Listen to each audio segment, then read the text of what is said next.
Hajrat Mohammed, peace be upon him, regarded by Muslims as the final prophet of God, was born in the city of Makkah in 576. His life history is one of the compassion, moral integrity, patience, and leadership. His teaching formed the foundation of Islam, a faith that today is followed by more than a billion people across the world. This biography presents an extended narrative, major events and themes of his life. Early life 570 C to 610 C. Muhammad ibn Abdullah was born into the Quraysh tribe, one of the most respected and influential tribes of Makkah. His father Abdullah passed away before his birth, and his mother Amina died when he was only 6 years old. Orphaned at such a young age, he was raised first by his grandfather Abdul Muttalib, later by his uncle Abu Talib. Even as a child, Muhammad was known for his honesty, calm nature, and thoughtful personality.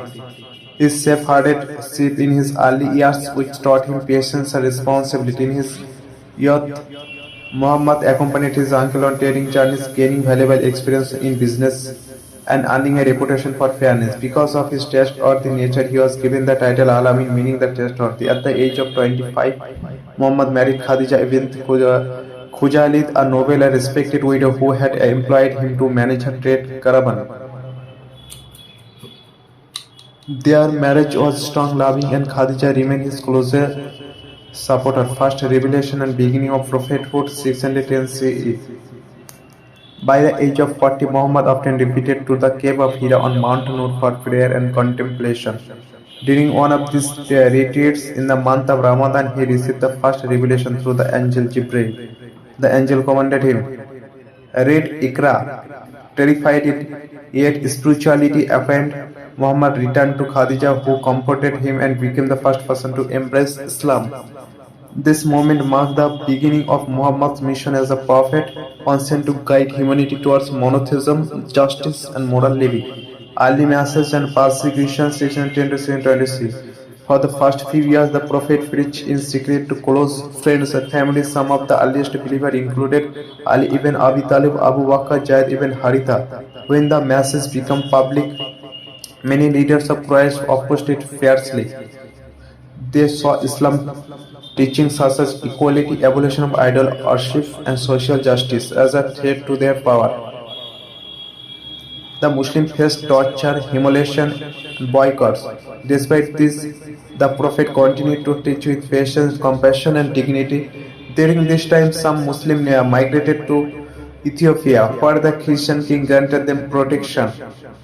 The Hijra to Medina 622 CE. As a persecution intensified, Allah commanded the Prophet and his followers to migrate to the city of Yathrib, later known as Medina. This migration, called the Hijra, marks the beginning of the Islamic calendar. The people of Medina welcomed Muhammad with great respect. He established the first Muslim community, built the first mosque, and created the Constitution of Medina, a history document that ensured justice and mutual cooperation among all residents, Muslims, Jews, and other tribes, leaders, challenges, and battles.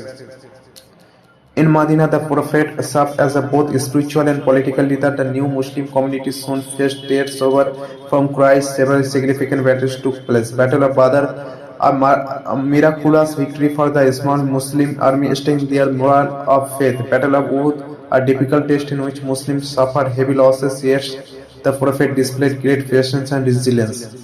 Battle of Tanj, a strategic victory achieved through unity and innovative defense, preventing a massive enemy coalition from entering Medina. Through all these challenges, Muhammad emphasized forgiveness, justice, and mercy even towards enemies.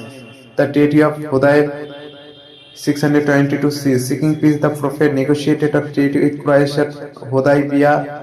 Though the terms seemed unfavorable at first, the treaty opened the door for peaceful propagation of Islam. Over the next 2 years, thousands accepted the faith voluntarily. Conquest of Makkah 630 CE. When Quraysh violated the treaty, the Prophet led a peaceful march toward Makkah with a large Muslim army. The city surrendered without bloodshed. Remarkably, instead of seeking revenge, Muhammad forgave even those who had persecuted him for years. He entered the Kaaba, removed the idols, and proclaimed it a sanctuary dedicated to the worship of one God. Farewell Sermon 632 C. During his final pilgrimage to Makkah, the Prophet delivered a powerful sermon on Mount Arafat. In this sermon, he emphasizes equality of all humans, protection of life, property and honor, rights and responsibility between men and women, justice, honesty and compassion, the completeness of the message of Islam. His